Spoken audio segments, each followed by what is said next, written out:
Hi, இன்னைக்கு நம்ம வீடியோவில் வட்டத்தோட சுற்றளவு, அதாவது பெரிமீட்டர் ஆஃப் எ சர்க்கிள் எப்படி கண்டுபிடிக்கிறது அப்படிங்கிறத பற்றி தான் பார்க்க போகிறோம். வாங்க வீடியோக்குள்ளே போகலாம். முதல்ல பெரிமீட்டர்னா என்னென்னா, வட்டத்தை சுற்றி இருக்கக்கூடிய அந்த வட்ட பரிதியை தான் நம்ம என்னென்னு சொல்கிறோன்னா பெரிமீட்டர்னு சொல்கிறோம். இப்போ நான் என்ன பண்ண போகிறேன்னா 3 விதமான சர்க்கிள்ஸ் எடுத்துருக்கிறேன்.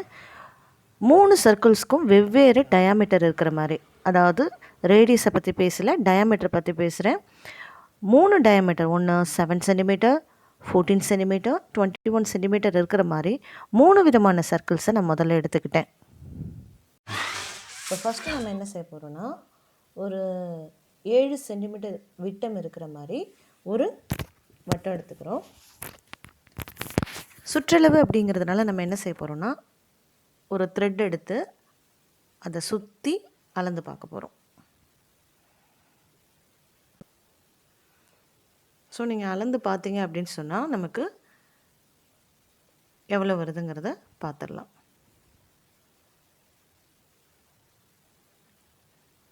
ஸ்கேலில் அளந்து பார்த்தோம்னா நமக்கு கரெக்டாக எவ்வளோ வருது அப்படின்னு பார்த்தீங்கன்னா 22 சென்டிமீட்டர் வருது.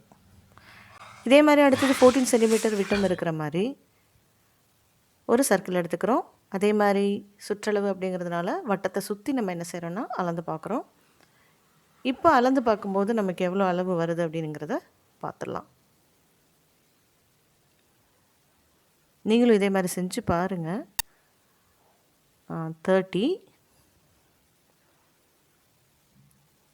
30யோடு இப்போ நம்ம எவ்வளோ ஆட் பண்ணணும்னு பார்த்துருவோம்.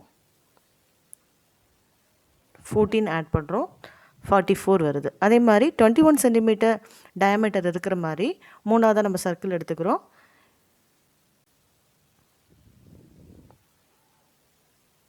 நீங்கள் சர்க்கிளை வந்து கரெக்டாக செஞ்சிங்கன்னா உங்களுக்கு கரெக்டான இதே அளவு வரும். இல்லை அப்படின்னா 1 மில்லிமீட்டர் கொஞ்சம் கூட குறைச்சி வரலாம். ஆனால் நீங்கள் கண்டிப்பாக இதை என்ன செஞ்சு பார்க்கணுன்னா செஞ்சு பாருங்கள். இப்போ 21 சென்டிமீட்டர் விட்டம் இருக்கிற மாதிரி இன்னொரு சர்க்கிளில் நம்ம என்ன செய்கிறோன்னா அளந்து பார்க்குறோம். சுற்றளவு அளந்து பார்க்குறோம். அளந்து பார்க்கும்போது அதனுடைய வேல்யூ என்ன வருது அப்படின்னு பார்த்தீங்கன்னா,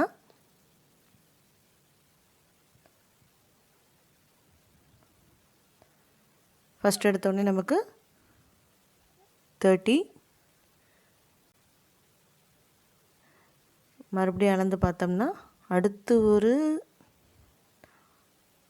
30, ஸோ 30 + 30 60. ஸோ இதில் பார்த்தீங்கன்னா 66 வருது நமக்கு.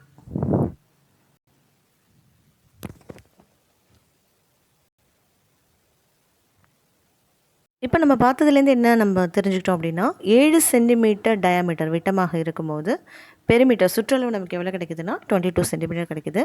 அதே மாதிரி டயாமீட்டர் 14 சென்டிமீட்டராக இருக்கும்போது பெரிமீட்டர் நமக்கு 44 சென்டிமீட்டராகவும், 21 சென்டிமீட்டர் இருக்கும்போது 66 சென்டிமீட்டர் பெரிமீட்டராகவும் இருக்குது அப்படிங்கிறத பற்றி முதல்ல நம்ம தெரிஞ்சுக்கிட்டோம். அடுத்ததாக நம்ம என்ன பண்ணலாங்கிறத பார்ப்போம். பெரிமீட்டரை நம்ம என்ன செய்ய போகிறோன்னா டயாமீட்டரால் டிவைட் பண்ண போகிறோம். அதாவது சுற்றளவை நம்ம வந்து விட்டத்தால் வகுக்க போகிறோம். ஒவ்வொன்றத்தையும் தனித்தனியாக செய்யும்போது ஃபஸ்ட்டு வட்டத்துக்கு 22/7 கிடைக்குது, ரெண்டாவது வட்டத்துக்கு 44/14 கிடைக்குது, மூன்றாவது வட்டத்துக்கு 66/21 கிடைக்குது. ஸோ இது எல்லாத்தையுமே நம்ம வந்து சிம்ப்ளிஃபை பண்ணோம் அப்படின்னு சொன்னால் இதனுடைய வேல்யூஸ் எல்லாமே நமக்கு 22/7, 22/7 நமக்கு கிடைக்குது.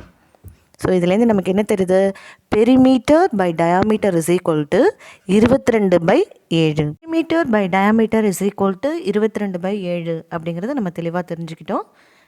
இப்போ நம்ம என்ன பண்ணுறோம்னா பெரிமீட்டர் இஸ் ஈக்குவல்ட்டுன்னு கண்டுபிடிக்கிறோம். அப்போ டிவிஷனில் இருக்கிற டயாமீட்டர் அந்த சைடு நமக்கு மல்டிப்ளிகேஷனாக போகுது.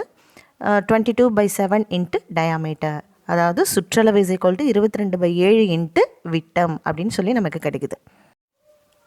ஸோ 22/7 இன்ட்டு டயாமீட்டர் அப்படிங்கிறதுல டயாமீட்டருக்கு பதிலாக நம்ம என்ன சப்ஸ்டியூட் பண்ண போகிறோம்னா 2r. நமக்கு ஏற்கனவே தெரியும் ஒரு விட்டம் வந்து 2 ஆரங்களுக்கு சமம் அப்படிங்கிறதுனால விட்டத்துக்கு பதிலாக அந்த இடத்துல நம்ம என்ன சப்ஸ்டியூட் பண்ணுறோம், 2r அப்படின்னு சொல்லிட்டு சப்ஸ்டியூட் பண்ணுறோம். 22/7 மதிப்பு π.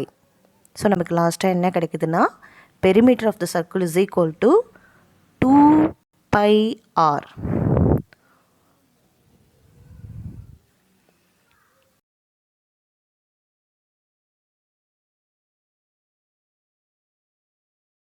இப்போ உங்களுக்கு தெளிவாக புரிஞ்சிருக்கும்னு நினைக்கிறேன். வட்டத்தினுடைய சுற்றளவுக்கான formula 2 pi r. Perimeter of the circle is 2 pi r. மீண்டும் ஒரு அடுத்த வீடியோவில் சந்திக்கலாம். நன்றி குழந்தைகளே.